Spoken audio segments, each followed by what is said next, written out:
Bonsoir à toutes et à tous, c'est un plaisir d'être avec vous pour votre journal de ce mercredi 10 septembre. Voici les principales informations que nous allons développer.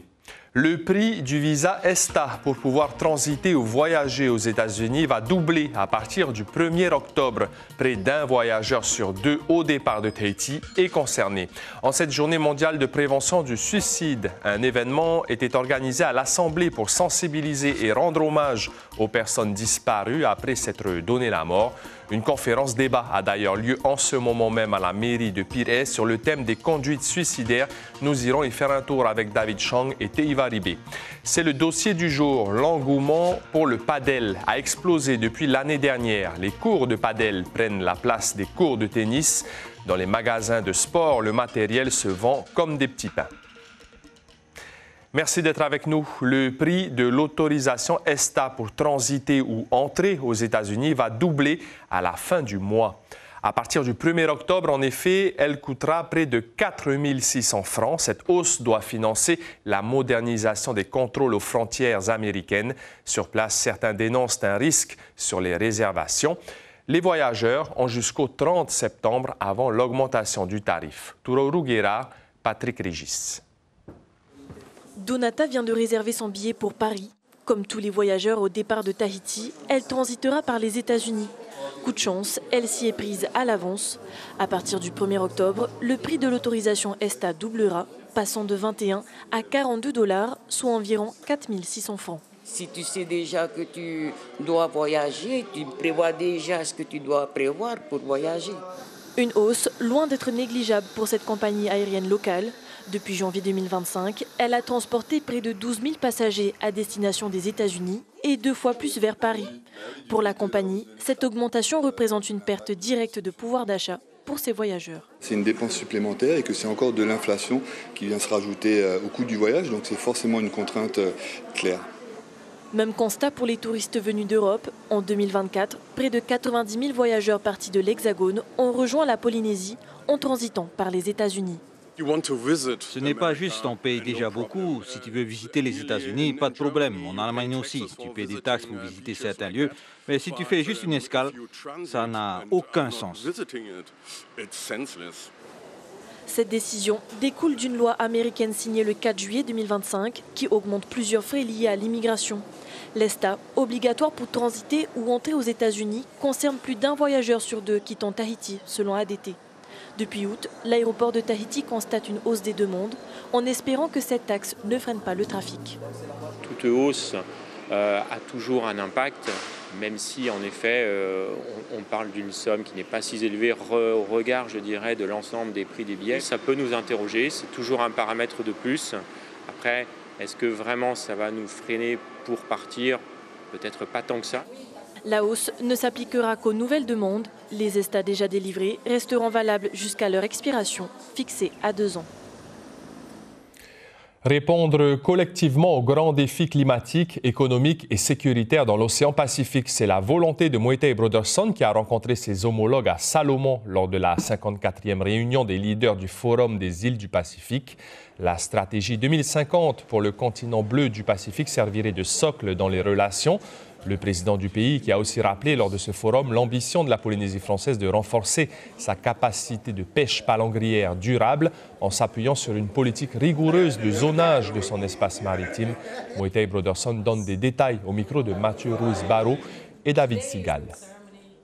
Il vient de s'opérer la signature de la mise en place du Pacific Resilience Fund, qui est un fonds qui sera alimenté à la fois par les pays membres et puis par les donneurs au niveau de l'ONU, pour tout simplement aider les pays du Forum en cas de catastrophe naturelle à se préparer en termes d'adaptation. Nous, on s'inscrit dans la continuité de ce qu'on a annoncé à l'UNOC, à savoir notre initiative en termes de protection des océans, cette mise en place d'AMP de classe 1 et 2, de toutes nos ZEE en AMP de classe 6, la promotion de notre modèle de pêche durable et puis notre opposition ferme à l'exploitation des fonds marins.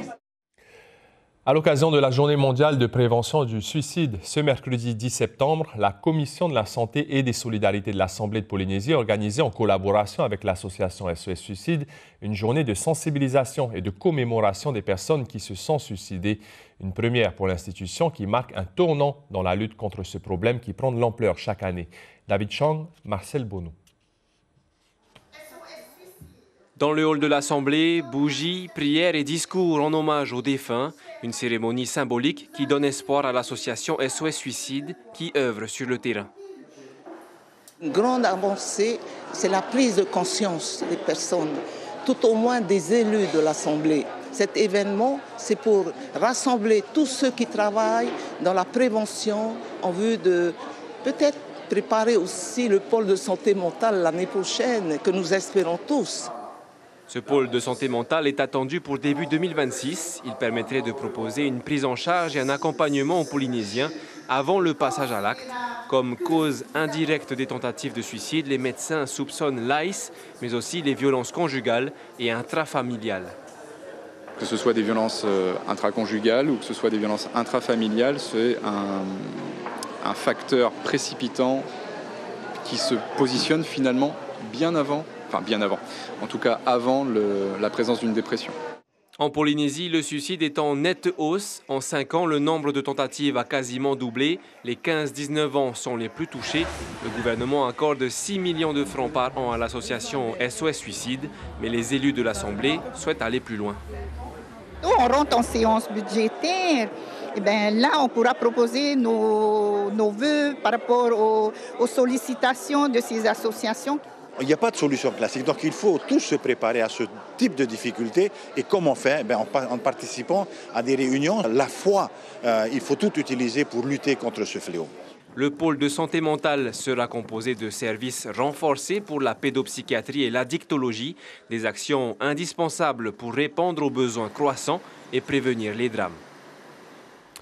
Et en ce moment même, dans la grande salle de la mairie de Pirée, il y a une conférence débat sur les conduites suicidaires. Elle est gratuite et ouverte au public. Elle a débuté à 17h et s'achève à 20h. Des spécialistes sont venus pour éclairer le sujet sous plusieurs angles. On rejoint tout de suite David Chang et Teiva Ribé. Bonsoir David, quel est le contenu des échanges de cette conférence débat? Bonsoir Marouki, eh bien c'est un contenu psychologique et également anthropologique. La conférence de ce soir va à bon train, on ne peut pas parler trop fort parce qu'elle est en cours actuellement. Elle réunit des chercheurs, des cliniciens, des acteurs du médico-social. L'objectif c'est de croiser les regards de la culture et de la psychologie pour mieux comprendre eh bien, le phénomène du suicide qui est en train de monter ici au Fénois. J'ai avec moi Yasmina Taerea, vous êtes docteur en sociologie, anthropologie, bonsoir. Bonsoir.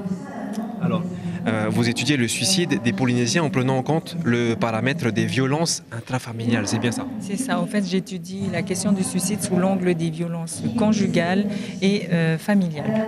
En fait, le but c'est de mettre en évidence que parfois des personnes vont tenter de se suicider pour au fait mettre une lumière sur un dysfonctionnement au sein de la famille ou bien du couple. Voilà. Et qu'est-ce qui cause, selon vous, donc, le suicide des Polynésiens?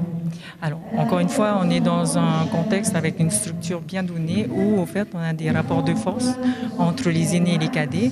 Et au fait, encore une fois, dans notre conception, on n'a pas la possibilité, parce que c'est juste impossible, impensable, de pouvoir manifester un mécontentement vis-à-vis d'un aîné, que ce soit un parent, un frère ou une sœur aînée. Et au fait, donc, le suicide est une manière justement de verbaliser ce mécontentement et parfois de régler cette injustice en mettant fin à sa vie. Vous avez exposé un peu vos recherches. Selon vous, il faut régler ces problèmes-là dans les familles, c'est ça? Alors, en fait, ce qui se passe, c'est que bien souvent, on va accompagner les personnes qui ont fait une ou plusieurs tentatives de suicide. On va se préoccuper des suicidés aussi, c'est-à-dire des personnes qui sont décédées d'issue d'une tentative de suicide. Et bien souvent, en fait, si on réglait, enfin, si du moins on arrivait à régler ou que les familles arrivaient à régler donc leur conflit en interne, en tout cas, on pourrait avoir un impact positif sur le nombre de tentatives de suicide. Merci beaucoup Yasmina Taheria d'avoir répondu à nos questions ce soir. En tout cas, la conférence continue, vous l'avez dit Marouki, jusqu'à 20h et après il y aura une partie d'échange avec le public puisque c'est ça aussi le but.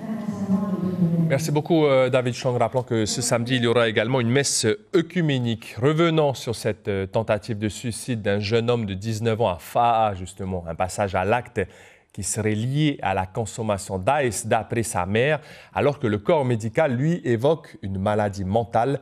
Difficile d'établir un lien concret entre la consommation de drogue et les envies suicidaires, mais Inasso Raveino et Teiva Ribé ont voulu en savoir plus. J'ai envie de dire à ces dealers-là, même arrêtez de faire fumer nos gosses. Arrêtez. Vous voulez, faites fumer vos gosses si vous voulez, mais ne faites pas fumer les gosses des autres. Voilà où ça en est aujourd'hui. Voilà où on est arrivé aujourd'hui. C'est par les réseaux sociaux que la tentative de suicide d'un jeune de 19 ans a été rendue publique. C'est ça. Sa mère, qui tient à garder l'anonymat, a accepté de témoigner pour elle. Il n'y a pas l'ombre d'un doute. Le responsable, Ice. C'est le Ice. Parce que il était dans un autre monde. Et avec lui, il voit des choses auxquelles nous on ne voit pas. Je ne sais pas, il se prenait pour un arabe. D'après lui, on vient le tuer. Mise au courant de la situation, l'association SOS Suicide veut rester prudente face aux dérives des réseaux sociaux et à l'ultramédiatisation d'un drame qu'Anitoué va qualifier de privé. Faire intervenir la maman, c'est délicat. Nous, on reste vraiment dans le respect de la famille, le respect de la personne et qu'il ne faut pas utiliser les familles comme instrument pour promouvoir une association. Pour Charles Renvoyer, ancien dealer et fer de lance de la lutte contre les drogues, les signes sont reconnaissables et les parents en détresse. Ils sont confrontés à une situation qui ne sont pas, qu'on appelle, ils ne voient pas ça tout le temps. Hein, et puis ils ne savaient pas comment faire. Et c'est comme ça qu'ils ont fait appel à moi. Et puis non seulement j'ai essayé de discuter avec les deux parents qu'ils se soudent les coudes pour pouvoir faire face à ce que leur fils est en train de subir. Voilà. Et tout ça avec cette addiction-là qu'il a. D'après sa mère, le jeune homme est désormais interné à l'unité psychiatrique Tokani. Ses jours ne seraient plus en danger. Le ministre des Grands Travaux et de l'Équipement, Jordi Chan, a présenté sa feuille de route pour les investissements du BTP dans les 7 prochaines années jusqu'en 2032, une enveloppe totale de 164 milliards. Ainsi, par exemple, 12 milliards vont être consacrés à la réfection des routes aux îles sous le vent, pour la sécularisation du col de To'ovi à Nukuhiva ou pour le quai de Avera à Rurutu, 10 km de voies réservées pour bus et 15 km de pistes cyclables dans l'agglomération de Papeete seront aussi aménagées avec une 3e voie mobile à Mahina, 14 milliards avec d'autres projets structurants pour réduire la congestion routière. Écoutez le ministre au micro de Marcel Bono. Quand on est arrivé au gouvernement, quand on nous a nommés, on s'est rendu compte que la majeure partie du budget qui était alloué à mon ministère servait dans les faits soit à entretenir, réhabiliter ou reconstruire des ouvrages qui existent déjà dans le pays. Or, ce que nous considérons en tant que gouvernement, c'est que pour faire avancer notre Fénois, il faut non seulement conserver ce patrimoine, mais il faut également et surtout investir dans les projets stratégiques. Donc c'est la raison pour laquelle, pendant les 2 dernières années, nous avons réfléchi et nous avons élaboré un ambitieux programme de développement d'infrastructures qui aujourd'hui est évalué à plus de 160 milliards de francs pacifiques entre 2026 et 2032. Et rien que pour l'aménagement du port autonome de Papeete, 24 milliards seront investis, notamment pour l'approfondissement de la passe ou encore l'aménagement d'un pôle de réparation navale.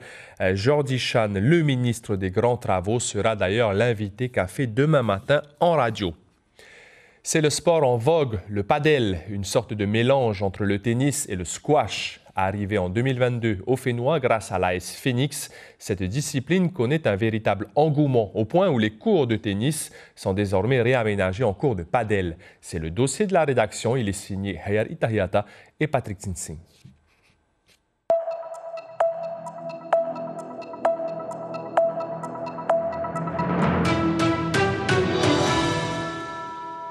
Le padel, c'est la nouvelle fièvre des raquettes à Tahiti.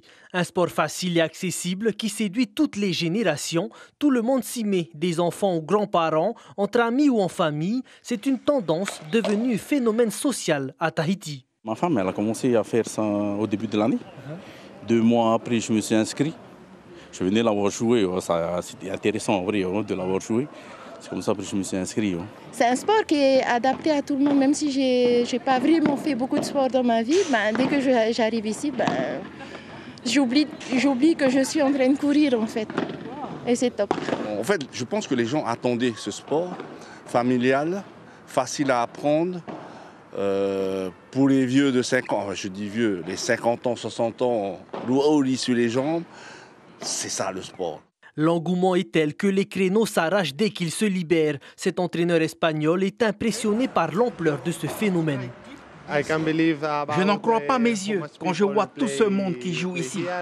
Et c'est tous les jours et toutes les semaines comme ça.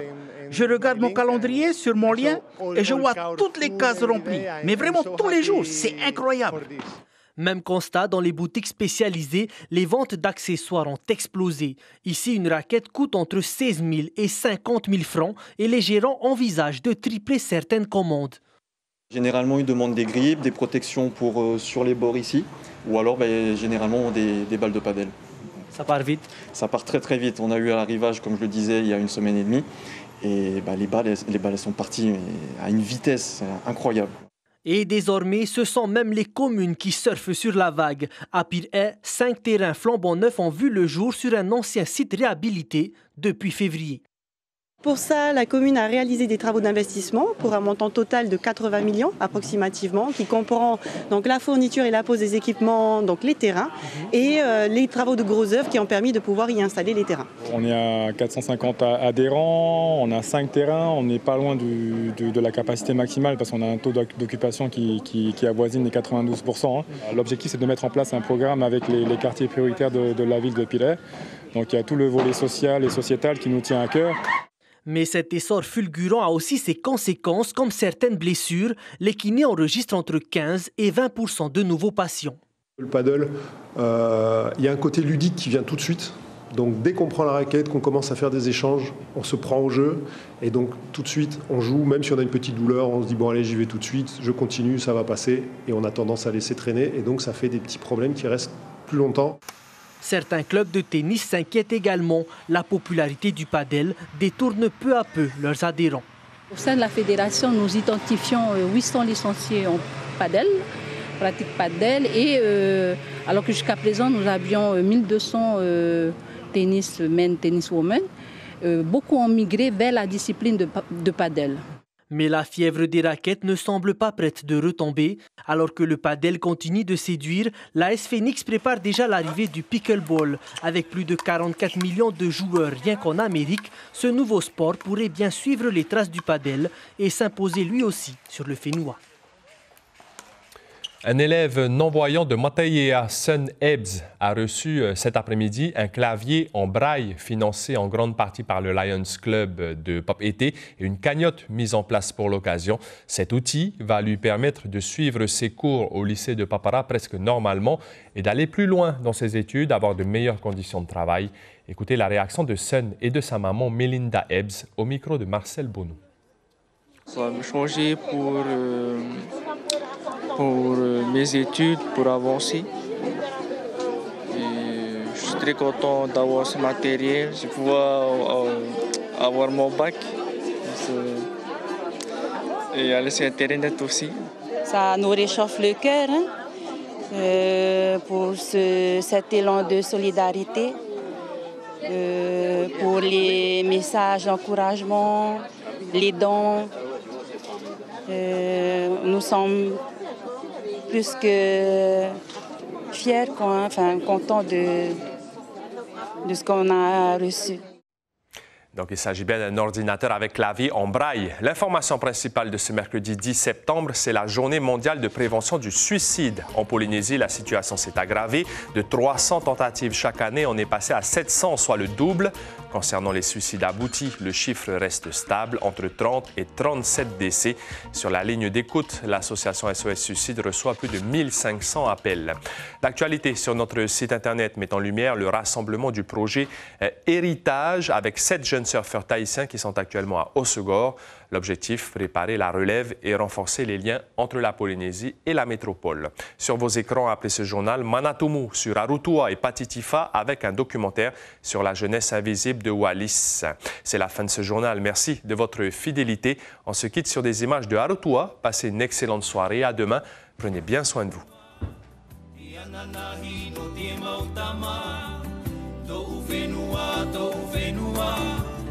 Ora mauno te o tātoa, tōu whenua, te ananahi no te mautama, tōu whenua, te ora mauno te o tātoa.